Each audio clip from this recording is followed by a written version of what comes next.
मंगलाचरण करेंगे जब तक अपन लोग। मोक्ष मार्गस्य नेतारं भेत्तारं कर्मभूभृतां ज्ञातारं विश्वतत्त्वानां वंदे तद्गुणलब्धये। देवादिदेव 1008 श्री आदिनाथ भगवान की जय। आचार्य भगवान श्री उमा स्वामी महाराज की जय। 3 करोड़ महामुनिराजों की जय। तत्वार्थ सूत्र तृतीय अध्याय का अपन प्रारंभ कर चुके थे। स्वाध्याय सिर्फ 2 सूत्र देखे हैं हमने अभी। तो हमने क्या समझा था कि अब लोक अलोक की जो रचना है इसके बारे में वर्णन तीसरे और चौथे अध्याय में चालू होगा। ठीक है, तीसरे अध्याय में अधोलोक और मध्यलोक का वर्णन है और जो चतुर्थ अध्याय है उसमें ऊर्ध्वलोक का वर्णन है।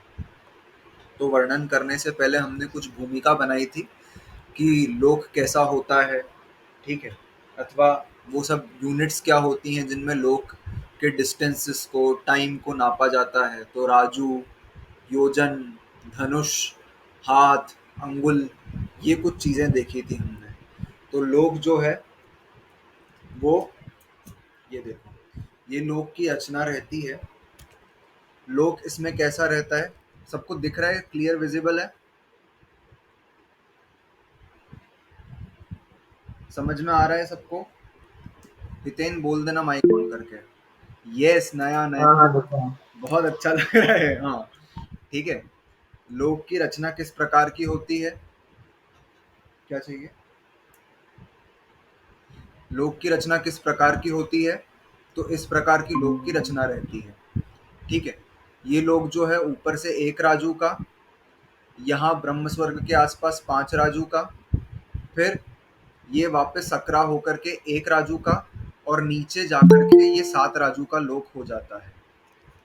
ठीक है, 7 राजू का नीचे अधोलोक हो जाता है। इस लोक में 7 पृथ्वियां हैं, ये हमने देखा था। तो अपन प्रथम सूत्र जो है उसको रिवाइज करते हैं।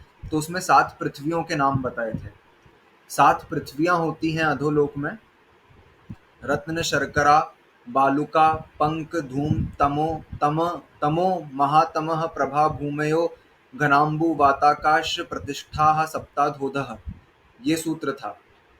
तो उसमें क्या बताया, 7 प्रकार की भूमियां होती है। कौन कौन सी? रत्न, जो प्रभा शब्द है वो अंत दीपक है, हर किसी के साथ लगेगा। ठीक है, हर किसी के साथ लगेगा। ये पहली पृथ्वी है जिसका नाम है रत्न प्रभा। दूसरी पृथ्वी जिसका नाम है शर्करा प्रभा। तीसरी पृथ्वी का नाम बालुका प्रभा। चौथी पृथ्वी का नाम पंक प्रभा। पांचवी पृथ्वी का नाम धूम प्रभा। छठी पृथ्वी का नाम तम प्रभा। और 7वीं पृथ्वी का नाम महातमः प्रभा। इसके अलावा मैंने कुछ और नाम भी बताए थे इनके। ठीक है, इनके मैंने कुछ और नाम भी बताए थे। वो क्या क्या थे? पहली पृथ्वी का नाम धम्मा, धम्मा। फिर वंशा, रत्न प्रभा को ही धम्मा भी कहेंगे। फिर वंशा, फिर मेघा, फिर अंजना, पंक प्रभा का नाम अंजना। फिर अंजना के बाद अरिष्टा, मघवा और माघवी। ये 5 नाम हैं इन पृथ्वियों के, ये 7 नाम हैं इन पृथ्वियों के। इनके एक्चुअल नाम जो हैं वो यही हैं: धम्मा, वंशा, मेघा, अंजना, अरिष्टा, मघवा, माघवी, ये ही इनके नाम हैं। फिर इनकी कांतियों के कारण इन पृथ्वियों के नाम पड़े। इनकी कांति कैसी होती है? तो रत्न प्रभा पृथ्वी की रत्नों के समान कांति होती है। शर्करा प्रभा पृथ्वी की शक्कर के समान टेक्सचर होगा। बालुका प्रभा का बालू रेती के समान, पंक प्रभा का कीचड़ समान, धूम प्रभा का धुएं समान, तमह प्रभा का अंधेरे जैसा, और महातमह प्रभा जो है, इस महातमह प्रभा का एकदम घोर घनघोर अंधेरे के समान इसका कांति होने के कारण इनके नाम ऐसे पड़ गए। ठीक है, फिर इनकी मोटाई देखी थी हमने। तो पहली पृथ्वी रत्न प्रभा पृथ्वी, इसकी मोटाई थी 1,80,000 योजन। 1,80,000 योजन की इसकी मोटाई थी। दूसरी पृथ्वी 32,000 योजन की इसकी मोटाई थी। दूसरी पृथ्वी की मोटाई 32,000 योजन की थी। ठीक है। दूसरी पृथ्वी की मोटाई 32,000 योजन की थी। फिर तीसरी पृथ्वी, अपने को याद कैसे रखना है? इसको याद रखने का आसान तरीका ये है कि पहली और दूसरी का याद रख लो बस। पहली 1,80,000 की है, दूसरी 32,000 की है। इसके बाद क्या करना है? इसके बाद सिर्फ कम करते चलना है 4-4 हजार। ठीक है। तीसरी पृथ्वी में क्या होगा? 32,000 में 4 कम कर दिया तो 28,000 की रह गई। फिर 28,000 में 4 कम कर दिया तो 24,000 की रह गई। 24,000 में 4 कम कर दिया तो 20,000 की रह गई। 20,000 में 4 कम कर दिया तो 16,000 की रह गई। तो 2 से 6 तक यही क्रम चलेगा। क्या क्रम चलेगा? 4-4 हजार कम करने का। फिर सातवीं पृथ्वी में क्या करना है? आधा कर दो, लास्ट वाली का आधा। तो 16,000 योजन से 8,000 योजन, इतनी सी रह जाएगी।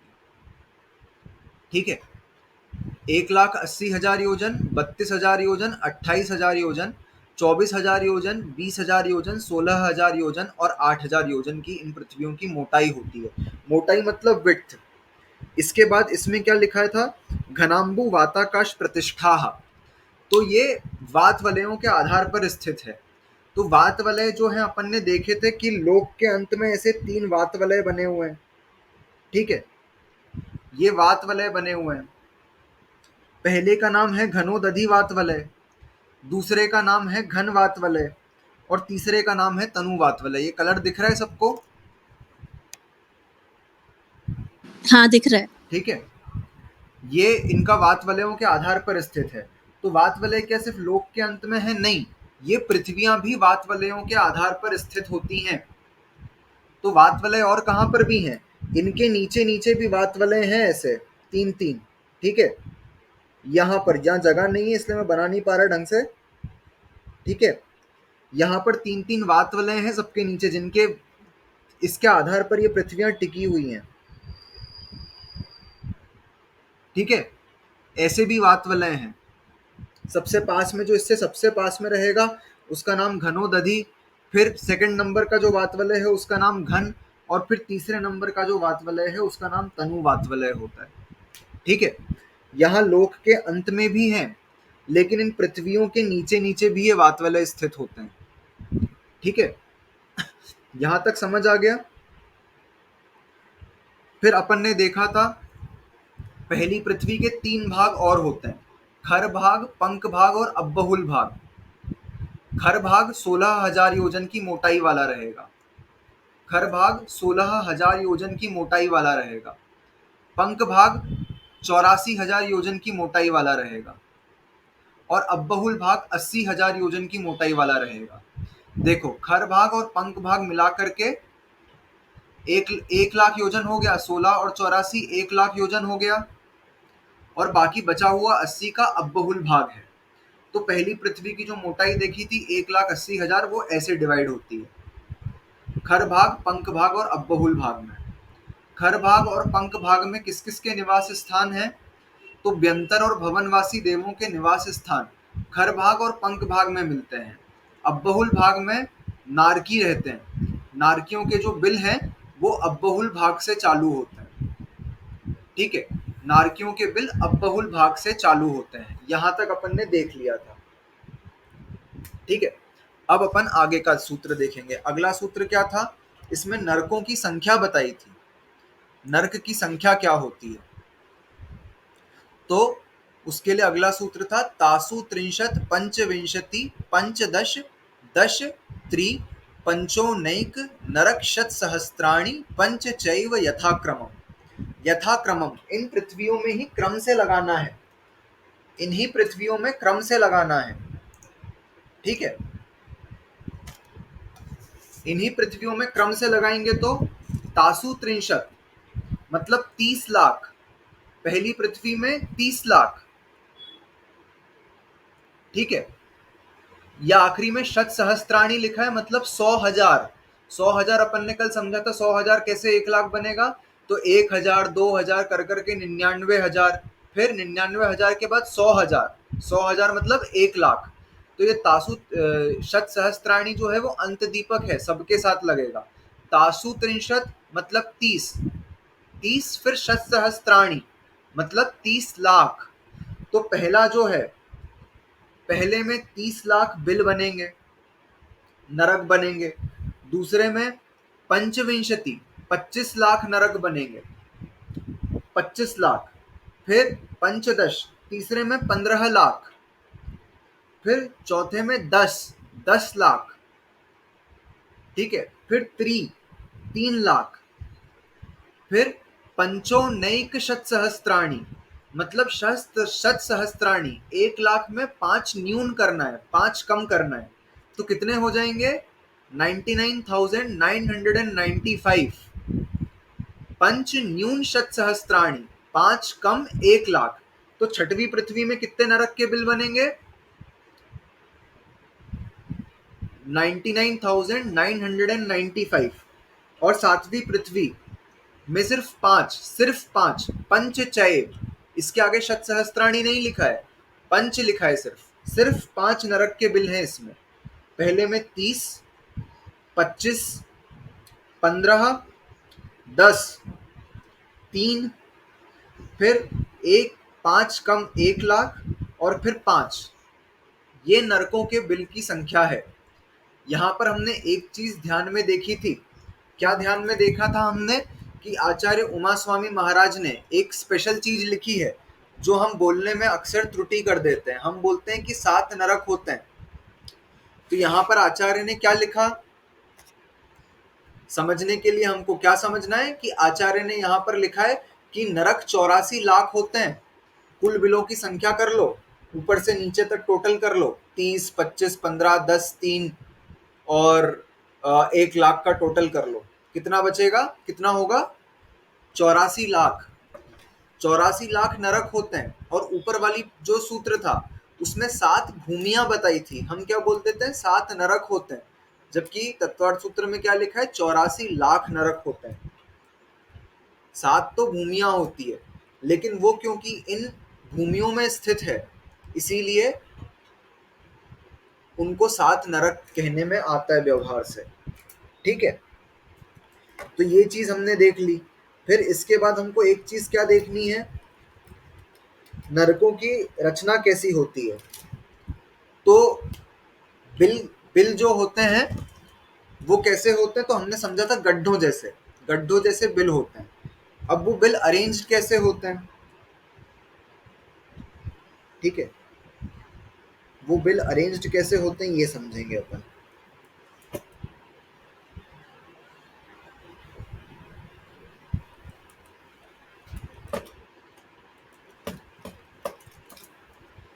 तो 1/1 राजू की त्रस नाड़ी होती है। ठीक है। 1 राजू बाय 1 राजू की त्रस नाड़ी है। ये देखो, 1 राजू की त्रस नाड़ी 3D में अपने को ऐसी दिखेगी, ऊपर से देखेंगे तो। सबको समझ में आई ये चीज? त्रस नाड़ी के अंदर ही नरकों के बिल स्थित रहेंगे। 1 राजू की त्रस नाड़ी होगी। ठीक है। उसके अंदर ही नरकों के बिल स्थित रहेंगे। सब अब मेरी स्क्रीन को पिन कर लेंगे। एक काम करता हूँ, मैं ही सबके लिए कर देता हूँ, है ना? अच्छा, नरक भी त्रसनारी में होता है? हाँ, क्योंकि यहाँ नरक में क्या होता है। हाँ, सबकी उसमें मेरी स्क्रीन पिन हो गई है। बड़ा हाँ। दिख रहा है? हाँ। नरक भी त्रस नाड़ी में होंगे, क्योंकि त्रस जीव तो सिर्फ त्रस नाड़ी में पाए जाते हैं ना, और नारकी जीव तो संगी पंचेंद्री हैं, तो त्रस जीव हैं, इसीलिए वो भी त्रस नाड़ी में ही पाए जाएंगे। ठीक है। तो यहाँ पर समझना है अपने को। 1 मिनट रुक जाओ, मैं लैपटॉप को थोड़ा पास में सरका लूं।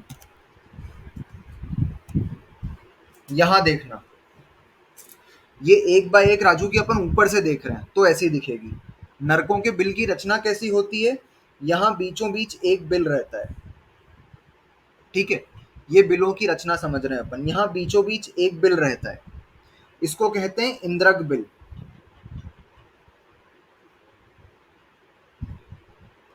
इसको कहते हैं इंद्रक बिल। ठीक है। फिर यहाँ दिशाओं और विदिशाओं में बिल अरेंज्ड होते हैं। ऐसे बिल मतलब गड्ढे, उस पृथ्वी के अंदर इस प्रकार से गड्ढे अरेंज्ड होते हैं, दिशाओं और विदिशाओं में। ठीक है। ये दिशा हो गई, और ये विदिशा।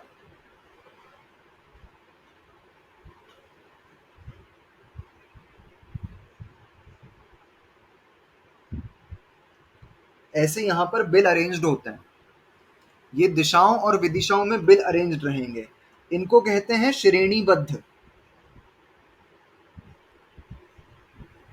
श्रेणीबद्ध बिल, श्रेणी मतलब लाइन से अरेंज्ड हैं जो, श्रेणीबद्ध बिल।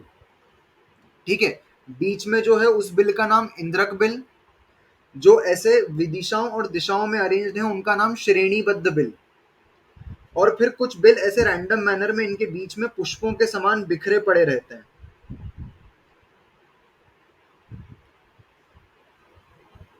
ठीक है।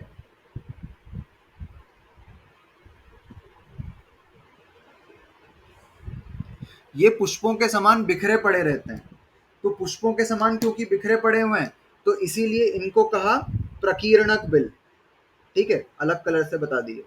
ये जो बीच में है इनको कहते हैं प्रकीर्णक बिल,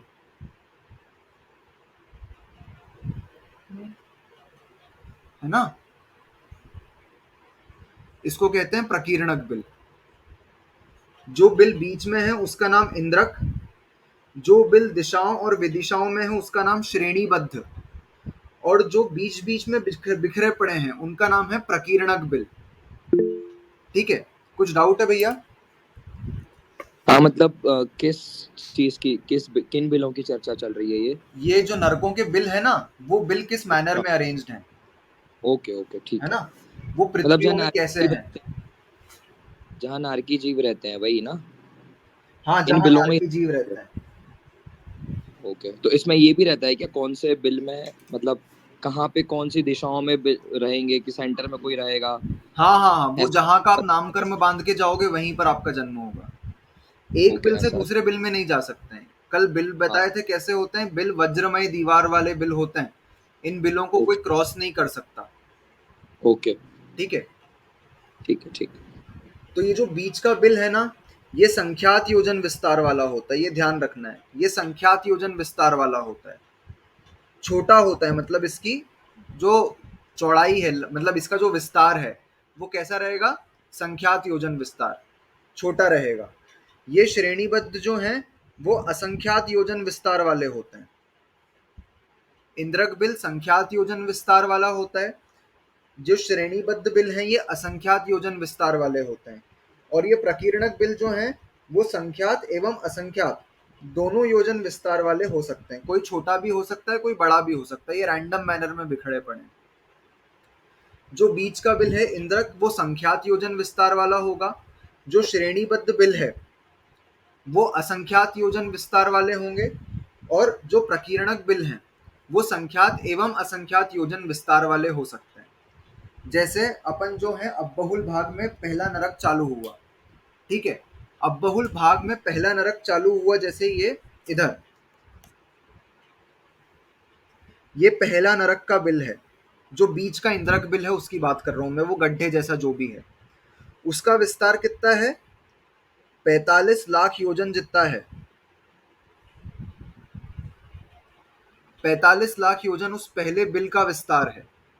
ठीक है, 45 लाख योजन पहले इंद्रक बिल का विस्तार है। तो ये संख्यात है ना, इसको अपन काउंट कर सकते हैं। तो सारे ही इंद्रक बिल जो हैं वो संख्यात योजन विस्तार वाले होते हैं।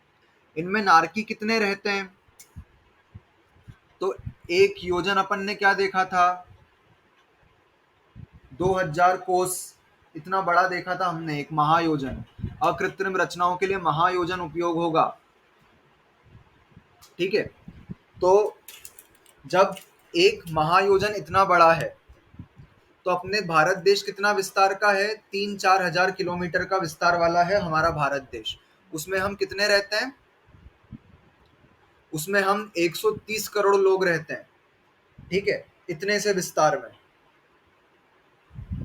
तो इतने बड़े 45 लाख योजन का जो बन रहा है उसमें कितने जीव रहते हैं, कितने नारकी रहते हैं, तो एक असंख्यात। बिल में असंख्यातों नारकी रहते हैं। गिनती नहीं उन नारकियों की, एक एक बिल में असंख्यातों नारकी रहते हैं, परस्पर एक दूसरे को हमेशा दुख देते रहते हैं। ठीक है, यहाँ तक अपने बिलों की और नरकों की रचना हो गई। अब अगला जो सूत्र आज से अपन प्रारंभ करने वाले हैं, इतना सबको समझ में आया है? जो कल क्लास में नहीं थे तो भी उनको भी आया है समझ में? ठीक है, तो अपन आज से क्या देखने वाले हैं आज के सूत्र में? अब नारकियों को दुख कैसे होते हैं, ठीक है, उसके लिए अगले सूत्र में आचार्य ने क्या लिखा?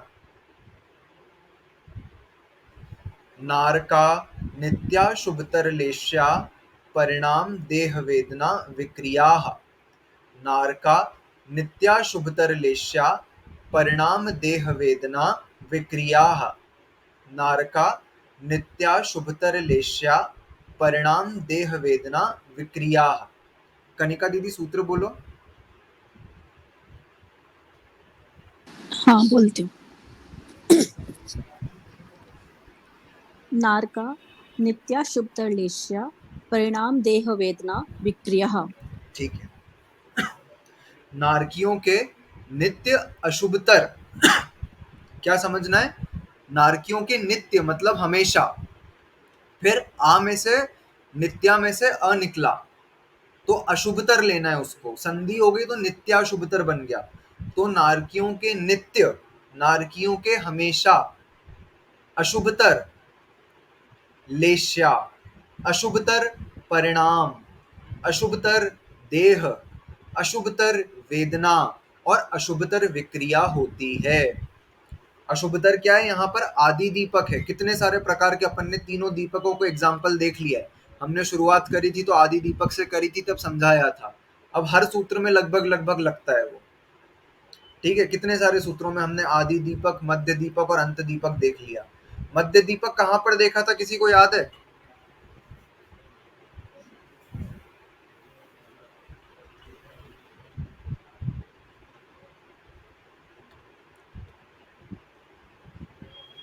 पहला, दूसरा अध्याय का पहला सूत्र, औपशमिक छायिकौ भावौ मिश्रश्च जीवस्य सत्वत्वं मौदैक पारिणामिकौ च। तो औपशमिक छायिक भाव, तो भाव शब्द जो है वो मध्य दीपक था, वो औपशमिक के साथ भी लगा, छायिक के साथ भी लगा, मिश्र के साथ भी लगा, औदैक के साथ भी लगा और पारिणामिक के साथ भी लगा, बीच में आया था वो।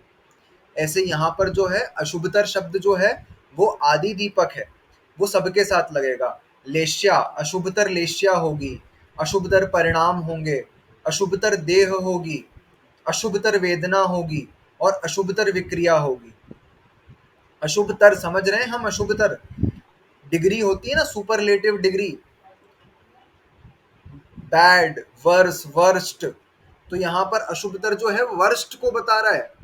इससे इससे गया बीता कुछ हो नहीं सकता नारकियों के पास जो भी है। क्या क्या है उनके पास? अशुभतर लेश्या, ठीक है। लेश्या, हमने 6 प्रकार की लेश्याएं देखी थी जब हमने औदैहिक भाव का वर्णन पढ़ा था। 6 प्रकार की लेश्याओं के नाम कौन बताएगा? हितेन। नॉट रिमेम्बर, हाँ, याद नहीं आ रहा। कनिका दीदी। कृष्णलेश्या, कापोतलेश्या, पीत पद्म शुक्ल, एक मिनट एक छूट गई, नील होती है क्या हाँ कृष्ण हाँ, का? ठीक है। कृष्ण लेश्या, नील लेश्या, फिर कापोती लेश्या, फिर पीत लेश्या, पद्म लेश्या और शुक्ल लेश्या। इसमें से 3 लेश्याएं जो हैं वो अशुभ लेश्याएं हैं, वो आत्मा की संक्लेशता से बनती है, संक्लेश परिणामों से। कौन कौन सी? कृष्ण लेश्या, नील लेश्या, कापोत लेश्या, फिर पीत लेश्या, पद्म लेश्या और शुक्ल लेश्या आत्मा के विशुद्ध परिणामों से बनती है, ठीक है। इसमें एग्जाम्पल दिया था, एक पेड़ जो है, उस पेड़ में फल तोड़ने हैं किसी को, तो एक व्यक्ति क्या करेगा? एक व्यक्ति 2 फलों के लिए पूरे पेड़ को काट रहा है, वो कृष्ण लेश्या वाला। फिर एक व्यक्ति 2 फलों के लिए मोटी मोटी डालियों को काट रहा है, वो नील लेश्या, उससे तो अच्छा है, कृष्ण वाले से अच्छा है। फिर नील वाले से अच्छा कौन? जो मोटी मोटी डालियां तो नहीं काट रहा है, लेकिन छोटी छोटी टहनियां तोड़ रहा है 2 फलों को खाने के लिए, ठीक है। वो नील के बाद कापोतलेश्या। फिर पद्मलेश्या वाला क्या करेगा? वो टहनियां नहीं तोड़ रहा है, फलों के गुच्छे तोड़ रहा है, जिसमें पके फल और कच्चे फल दोनों हैं। खाने उसको सिर्फ पके 2 फल हैं, लेकिन वो फलों के पूरे गुच्छे तोड़ रहा है। फिर उससे अच्छा कौन? जो सिर्फ पके फलों को तोड़ रहा है, वो भी जितने उसको खाने हैं। वो पद्मलेश्या वाला। और शुक्ललेश्या वाला क्या कर रहा है? वो नीचे गिरे हुए पके फलों को उठा करके खा रहा है। ये दृश्य जिनालयों में दर्शाया जाता है। एक पेड़ पर 6 व्यक्ति बने रहते हैं, है ना? ये देखा होगा सबने कहीं ना कहीं, इसका चित्रण जो होता है। तो इसको कहते हैं लेश्या। तो नारकियों के कौन सी लेश्याएं होती हैं? अशुभतर लेश्या। बहुत संक्लेश परिणामों वाली लेश्या होती है उनकी। कौन कौन सी हो सकती है? तो कृष्ण, नील और कापोत, ये 3 लेश्याएं, अशुभ लेश्याएं ही नारकियों के पाई जाती हैं। उनके मन के परिणाम हमेशा संक्लेशित रहते हैं। जैसे 2 लोगों कोई लड़ाई कर रहे हैं, तो हमको क्या होगा? मंद कषाय के जीव को क्या होगा? मंद कषाय के जीव को देख करके घबराहट होगी कि ये लोग क्यों लड़ाई कर रहे हैं। लेकिन जो लड़ रहे हैं उनको तो मजा आता है, ठीक है, लड़ाई करने में उनको रस आ रहा है। ऐसे संक्लेश परिणाम वाले अशुभ लेश्या वाले जीव होते हैं। यहीं पर हम उनको देख सकते हैं। तो नारकियों का इमेजिन करो कि और कितनी लेवल की तीव्र हो सकती है उनकी, ठीक है। उनको लड़ने में रस आता है, मजा आता है, इसीलिए उनके अशुभ लेश्याएं बनती है। दिन भर मारा काटी कर सकते हैं वो लोग एक दूसरे के साथ। ये लेश्या। फिर परिणाम, इसके बाद क्या शब्द आया था? नित्य अशुभतर लेश्या, अशुभतर परिणाम। अशुभतर परिणाम में क्या ग्रहण करना है?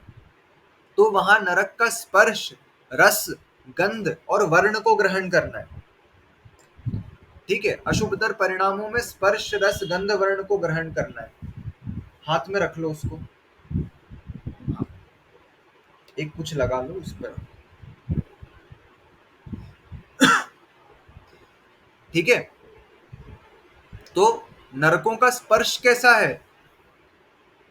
तो 6 ढाला में प्रथम ढाल में क्या लिखा कि नरक की भूमि का स्पर्श ऐसा है कि 1000 बिच्छुओं से अधिक बिच्छू जब डंक मारे, उससे अधिक वेदना नरक के स्पर्श से होती है, नरक की भूमि के स्पर्श से।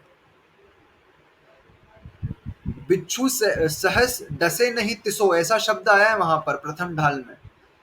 सहस्त्र बिच्छुओं के डसने पर भी, डंक मारने पर भी जितनी वेदना नहीं होती, उतनी वेदना नरक की भूमि को स्पर्श करने मात्र से होती है।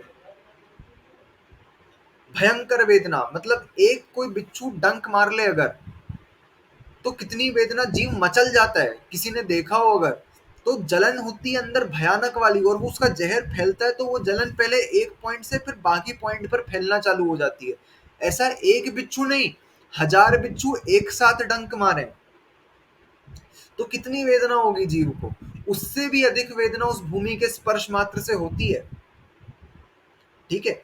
इसीलिए क्या बताया कि नारकी जीव जो हैं, उनका जन्म कैसे होता है? तो अपन ने उपपाद शैया पढ़ी थी पिछले अध्याय में। तो उनकी उपपाद शैया, जैसे वो बिल है, उस बिल की छत पर उपपाद शैया होती है। किस किस मुख की होती है? तो किसी के ऊंट के मुख की होती है, किसी के भैंसे के मुख की होती है, किसी के सिंह के मुख की होती है, किसी के गाय के मुख की होती है। उसमें से वो नीचे टपकते हैं छत पे से। जैसे कभी पानी लीक करे तो पानी की बूंद नीचे टपकती है ना, वैसे वो नारकी जीव नीचे टपकते हैं। हाँ बोलो। एक बिल में एक ही वो होता है क्या निकलने वाला, क्या इस वजह से टपक। सब सुनाई नहीं दिया अच्छे से। एक बिल में एक ही उत्पाद शैया होती है। नहीं, एक बिल में ऐसी अलग अलग बहुत सारी होती है, जिनमें से छत पे जैसे बहुत सारे पाइप शावर जैसे समझ लो, तो उसमें से अलग अलग नारकी टपकते रहते हैं। एक बिल में एक नहीं होती। एक बिल कितना बड़ा, 45 लाख योजन का। तो एक उपपाद शैया से काम नहीं चलता, वहां पर अलग अलग बहुत सारी उपपाद शैयाएं होती है, जिसमें से निरंतर नारकियों का जन्म होता रहता है। तो वो नीचे टपकते हैं। और शास्त्रों में क्या लिखा है कि 500 धनुष की ऊंचाई वाले नारकी, 500 धनुष मतलब कितना होता है? 6000 फीट की ऊंचाई। 6000 फीट कितना बड़ा? इतना बड़ा नारकी 500 योजन ऊपर उछलता है। वो वहां से नीचे गिरा, जैसे अपन क्या होता है, अपने को करंट लगता है, तो करंट लगता है तो अपना हाथ ऐसे दूर फेंकाता है एकदम से, वैसे ही वो नारकी 500 धनुष, 6000 फीट की ऊंचाई वाला नारकी 500 योजन ऊपर उछलता है, उसके प्रथम जैसे टच हुआ नीचे और फिर ऊपर उछला 500 योजन ऊपर। कितना हाइट हो गई 500 योजन, समझ में आ रहा है? इतना ऊपर उछलता है वो, फिर वापस नीचे गिरेगा, फिर ऊपर उछलेगा, ऐसे कम होता जाता है। पहली बार में 500 योजन, फिर 450, फिर 400, ऐसे बाउंस होता रहेगा वो। कब तक होता रहेगा? फिर जब तक उसका शरीर जो है वो उसको उस स्पर्श के लिए हैबिचुअल नहीं हो जाता, तब तक के लिए वो ऊपर नीचे उचकता रहेगा। सोचो कितना दुख है, हमको कोई ऐसे ऊपर नीचे उठा के पटके बार बार, कितना दुख होगा। और उसमें शरीर में घाव आ रहे हो, उसका वेदना अलग होएगी। ऐसा नहीं कि सिर्फ स्पर्श की वेदना, इतना ऊपर से नीचे गिरने में शरीर के जो घाव बनेंगे उसकी वेदना, ऐसा शरीर रहेगा। ठीक है, इतनी भयानक वेदना सिर्फ जन्म के समय हो जाती है उस नारकी को। ये स्पर्श का दुख। फिर रस, रस का दुख कैसा? रस का दुख कि एक तो भोजन मिले नहीं, है ना? क्या लिखा छेड़ाला में कि एक नारकी को कितनी भूख लगती है कि 3 लोग का अनाज एक नारकी एक साथ खा जाए तो भी उसकी भूख शांत नहीं हो। इतनी भूख की वेदना है वहां पर, उसकी भूख शांत नहीं होगी, इतनी वेदना उस नारकी को मिलेगी। ठीक है, और खाने को क्या है? वहां की गंदी मिट्टी, जहरीली मिट्टी, वो खाए तो उसको वेदना हो अंदर। रस इतना गंदा उसका, खाने को कुछ मिलेगा नहीं, वो कुछ खाएगा वहां का मिट्टी वगैरह जो पड़ी रहती है वो खाएगा, उसको भयंकर वेदना होगी वो खा करके। ठीक है, जिसमें आगे एक अशुभतर विक्रिया लिखा है ना, तो नारकी अशुभ विक्रिया करते रहते हैं। तो जैसे किसी नारकी को प्यास लगी अगर, तो वो क्या करेगा? दूसरा नारकी वहां पर एक नदी का रूप ले लेगा। ठीक है, वहां की जो नदी बनती है उसका नाम वैतरणी नदी होता है। वो वैतरणी नदी कैसी होती है? उसके अंदर रक्त और मवाद बहता रहता है, पानी नहीं रहता उसके अंदर, रक्त रहता है, मवाद रहता है। पस निकलता है ना अपने शरीर में, उसको मवाद बोलते हैं। पस, जैसे किसी को घाव हो जाए, सुन के घृणा आती है, वहां पर रक्त और मवाद की नदियां बहती हैं। ठीक है, और वो रक्त और मवाद को, वो प्यास इतनी लग रही है उसको, वो क्या करेगा? प्यास के मारे जाकर के उस पानी को ग्रहण कर लेगा, उस रक्त और मवाद को ग्रहण कर लेगा। और फिर वो रक्त और मवाद क्या करते हैं? जैसे एसिड होता है ना, वो एसिड जला देता है अपने शरीर को। जैसे कुछ तेजाब वगैरह टच हो जाए अपने, कोई केमिस्ट्री लैब में एसिड टच हो जाए अपनी बॉडी में तो जलन होती है, वैसा एसिडिक रहता है वो। और वो जैसे ही उसको लेता है उसके अंदर पूरा शरीर जल जाता है। तो प्यास तो बुझी नहीं और पूरा शरीर जल जाता है उसका, खत्म। फिर ऐसा नहीं कि उसको मरण प्राप्त हो रहा है, मरण नहीं प्राप्त हो रहा उसको, क्योंकि अपन ने देखा है कि जिनका उपपाद जन्म होता है उनको उनका असमय में मरण नहीं हो सकता। पिछले अध्याय का आखिरी सूत्र, ठीक है, उनका असमय मरण नहीं हो सकता, उनको पूरी आयु भोगनी होती है। तो पूरा शरीर जल गया, उसकी वेदना अलग, लेकिन वापस से वो शरीर बन जाएगा। ठीक है, रस का दुख। फिर गंध का दुख। गंध का दुख कैसा? गंध का दुख होगा कि उसको अपन अपने हिसाब से इमेजिन करें ना, तो नरक का एक परमाणु, नरक के जमीन का एक परमाणु अगर अपन क्या करें? पृथ्वी पर ले आए, हमारे पृथ्वी पर ले आए अगर, तो एक परमाणु की दुर्गंध मात्र से, सिर्फ एक परमाणु की दुर्गंध मात्र से 4 कोस के जीव मरण को प्राप्त हो जाएंगे, ऐसा लिखा है। इतनी गंदी बदबू आती है उसकी, घुटन होगी। 4 कोस मतलब, 1 कोस मतलब 3 किलोमीटर के आसपास। ठीक है, तो 12 किलोमीटर के जीव मरण को प्राप्त हो जाएंगे सिर्फ एक परमाणु की दुर्गंध मात्र से। ठीक है, इतनी भयानक तो वहां दुर्गंध होगी, और उसके अंदर रहना है उस जीव को। मतलब अभी जो हम देखते हैं कि महामारी आ रही है, कोरोना आया या कहीं पर बाढ़ आ गई, तो वो एक पर्टिकुलर एरिया में ही आएगी। ठीक है, फिर भी कोई बच गया कोई नहीं बच गया पुण्य पाप के आधार पर। लेकिन यहाँ तो क्या होगा? 4 कोस के जीव मरण को प्राप्त होंगे ही होंगे। इतनी गंदी घुटन, इतनी गंदी स्मेल उसकी रहती है। वो नारकी उस रस के, गंध के दुख को ग्रहण करता है। फिर वर्ण का दुख। वर्ण मतलब वहां का कैसा कलर रहेगा, तो घोर अंधकारमय वो नरक रहेगा। ऐसा नहीं समझना कि रत्न प्रभा पृथ्वी है तो रत्नों की कांति वहां पर है। ठीक है, एक बार एक महाराज जी ने घटना बताई थी। क्या हुआ कि वो महाराज जी जो थे वो प्रवचन दिया, फिर प्रवचन दे करके बाहर निकले, तो बाहर सब्जी का ठेला लगा हुआ था। शुद्धि के लिए बाहर जाते हैं प्रवचन के बाद आहार के लिए, तो शुद्धि करने जाते हैं, तो बाहर सब्जी का ठेला लगा था। तो एक औरत जो थी वो प्रवचन के पंडाल में बैठी हुई थी। फिर प्रवचन के पंडाल से क्या हुआ, वो बाहर सब्जी के ठेले पे आलू खरीदने लगी। तो महाराज जी निकले, तो महाराज जी ने उसको देख करके बोला, अरे रत्न प्रभा पृथ्वी में जाओगी। मतलब उनका कहने का मतलब क्या था कि नरक में जाओगी। तो वो औरत क्या बोलती कि अरे हम कहाँ रत्न प्रभा में जाएंगे, वहां तो आप जैसे भव्य जीव जा सकते हैं, हम कौन सा रत्न प्रभा डिजर्व करते हैं।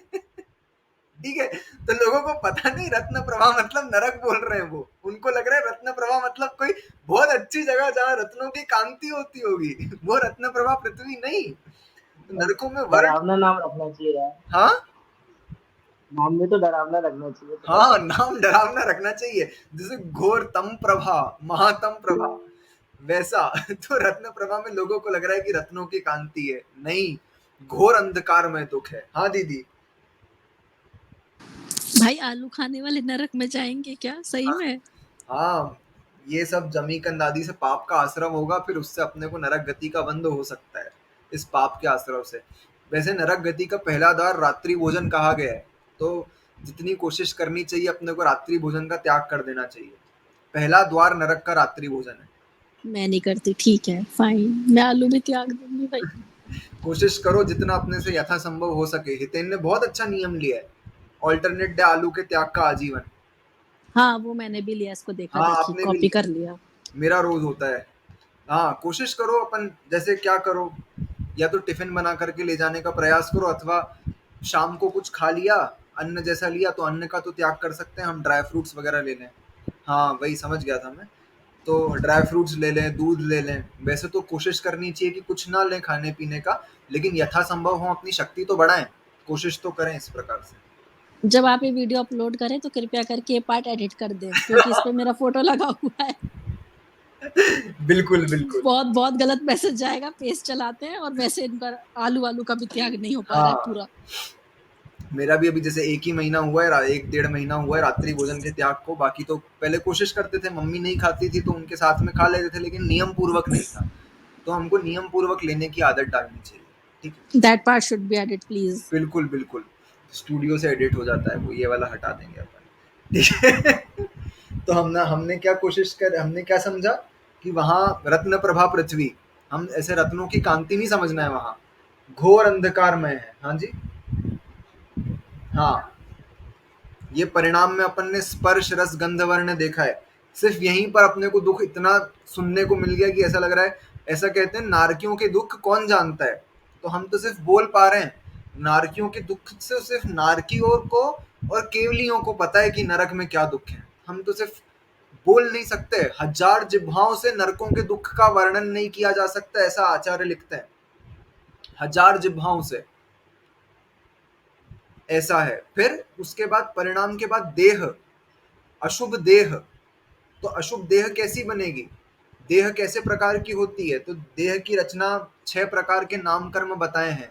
समचतुरस संस्थान, नयग्रोध परिमंडल संस्थान, फिर स्वाति संस्थान, कुब्जक संस्थान, वामन संस्थान और हुंड संस्थान, हुंडक संस्थान। ये 6 संस्थान होते हैं। समचतुर संस्थान कैसा होता है, तो जैसे अपने अरिहंत भगवान की प्रतिमा अपन देखते हैं, सब तरफ से बॉडी प्रोपोर्शनेट है, सुंदर है, उसको कहते हैं समचतुर संस्थान। ठीक है, ऐसे नयग्रोध परिमंडल संस्थान, ये अलग अलग प्रकार के संस्थान है, अपन 6वें अध्याय में पढ़ेंगे। तो उनके कौन सा संस्थान है, जो सबसे बेकार संस्थान है वो नारकियों को मिलेगा। कौन सा, हुंड संस्थान, हुंडक संस्थान, ये नारकियों को मिलता है। अशुभ देह है उनकी, गर्दन टेढ़ी हो रही है, ठीक है, नाक लंबी हो रही है, एक आंख धसी हुई है, एक आंख बाहर है, ठीक है, एक हाथ ऐसे लटक रहा है, जैसे अपन जीव देखते हैं ना, यहाँ अपने को देखने को मिलते हैं, वो तो कम अशुभ तर है, यहाँ थोड़ा बहुत क्वचित कदाचित इतना पाप कर्म का उदय आ जाए तो हम बोलते हैं कि ये अशुभ का उदय आ गया। लेकिन वहां तो अशुभतर सबसे गंदा शरीर, जितना गंदा आप इमेजिन कर सकते हो, देखने में भद्दा से भद्दा जो आप इमेजिन कर सकते हो, वैसा शरीर उन नारकियों को प्राप्त होता है। सब नारकी रिग्रेट करते हैं, हम अनंत बार, असंख्यात नहीं, अनंतों बार नरक में गए और नरक में आकर के हमने प्रतिज्ञा ली नरकों में कि यहां पर से निकल करके मैं सबसे पहले मुनि बनूंगा, ये दुख हम नहीं झेला जाएंगे और मैं यहां से निकल करके सर्वप्रथम मुनि बनूंगा। ये हमने अनंत बार प्रतिज्ञा ली है नरकों में। लेकिन वहां से आकर के फिर वो दुख याद रहे तब तो बात है। ठीक है, सब रिग्रेट करते हैं कि क्यों आ गए यहाँ पर, क्या पाप कर्म उदय का उदय आया था, ऐसा हमने अनंत बार किया है।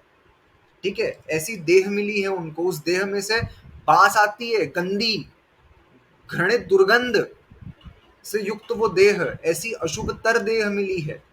फिर अशुभतर देह के बाद अशुभतर वेदना।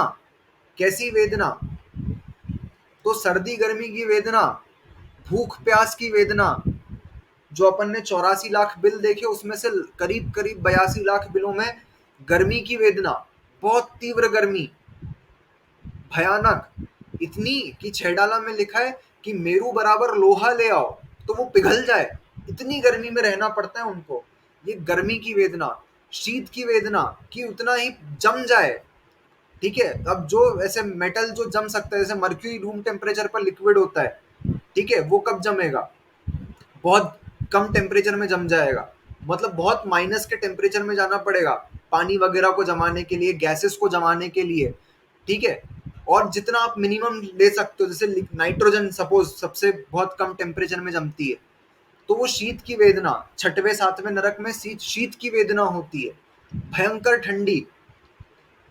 ठीक है, हम तो हमारे क्या होता है कि 5 मिनट के लिए लाइट चली गई तो हमने क्या बोला कि हमारे तो अशुभ कर्म का उदय आ गया भैया, गर्मी लग रही है तो हमारे अशुभ कर्म का उदय आ गया, हमारे जरा सा बुखार आ गया, पैर दुख गया, सर दुख गया, बहुत पाप कर्म का उदय आ रहा है, ऐसा बोलने में आ जाता है हमको। सर्दी हो गई तो बहुत पाप कर्म का उदय आ रहा है।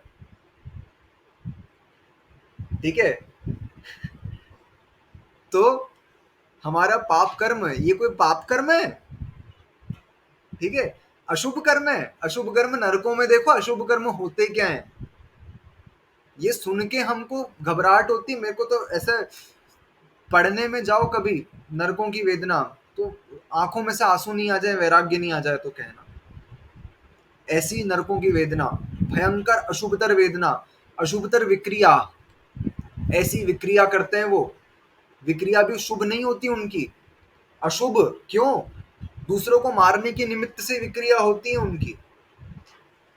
गुणायतन में लाइव दिखाएंगे नरक, हाँ बिल्कुल, पंचकल्याणक हो इस साल के अंत में तो सबसे पहले देखने जाएं हम कि 14 गुणस्थान, नरक, स्वर्ग सब वहां पर अच्छे से अपने को देखने मिलेगा। बहुत सुंदर रचना वहां पर। ठीक है, ऐसी नरकों की वेदना भयानक। विक्रिया मतलब क्या करेगा, अपने हाथ का शूल बना लिया और सामने वाले नारकी में घुसा दिया। ठीक है, ऐसी तो विक्रिया होगी उसको, भयंकर। क्या वो विक्रिया से क्या बना लेगा? एक सेमल का वृक्ष ना, सेमल का वृक्ष बना लेगा। इतनी गर्मी, इतनी गर्मी की लोगों को लगे कि छांव मिल जाए हमको कहीं पे, तो एक नारकी ने क्या करा, विक्रिया से अपने आप को सेमल का वृक्ष बना लिया और फिर दूसरा नारकी आकर के उसके नीचे बैठेगा कि चलो यहाँ पर थोड़ी पेड़ की छाया है, और उस नारकी ने विक्रिया से अपने सारे पत्ते झरा दिए और वो पत्ते जो है उसके शरीर को तिल तिल करके काट देंगे। मतलब इनको यहाँ भी चैन नहीं है, ये मतलब इसको करने की क्या जरूरत है कि वो ट्री बनेगा और फिर उसको काट डालेगा। ये उनके दिमाग में यही तो चलता है। उनके परिणाम इतने विकृत हैं कि वो सामने वाले को किस प्रकार से अलग अलग प्रकार से दुख दे सकते हैं। सही में बेकार है यार, वहां भी शांति नहीं। बहुत बहुत बेकार लेश्या है वहां की, इतने संक्लेश परिणाम। हाँ, अगला सूत्र ही यही है ना। तो अपन देखेंगे अगले सूत्र में उनके दिमाग में यही चल रहा है 24 घंटे कि मैं सामने वाले को कैसे परेशान कर दूं। माँ बेटे, मैंने एक एग्जाम्पल शायद पहले क्लास में दिया है कि माँ बेटे दोनों एक साथ नरक पर्याय में एक ही नरक में जन्मे। ठीक है, वो उस माँ ने अपने बच्चे को प्यार से आंखों में काजल लगाते हैं ना, वो काजल लगाया था।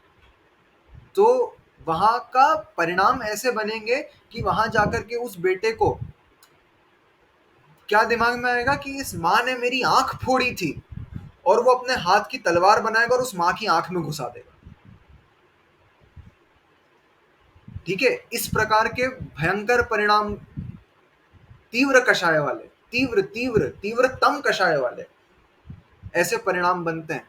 ऐसी विक्रिया करके वो अपने शरीर की अलग अलग विक्रिया करके आपस में दुख करते हैं। अगला सूत्र ले लेंगे, फिर खत्म करेंगे आज। ठीक है, आज का समाप्त करेंगे। परस्परो दीरित दुःखाः, परस्परो दीरित दुःखाः, परस्परो दीरित दुःखाः। सोनालिका सूत्र बोलो।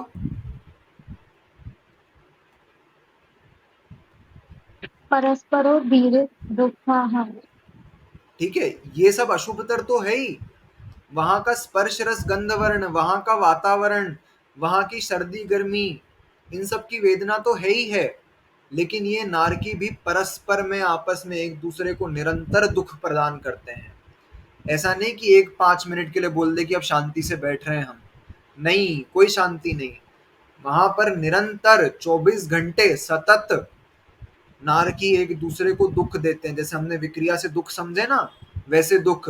एक नदी बना लेगा, वो उसको पी लेगा तो पूरा शरीर एसिड से जैसे जल जाता है ना, वैसा जल जाएगा।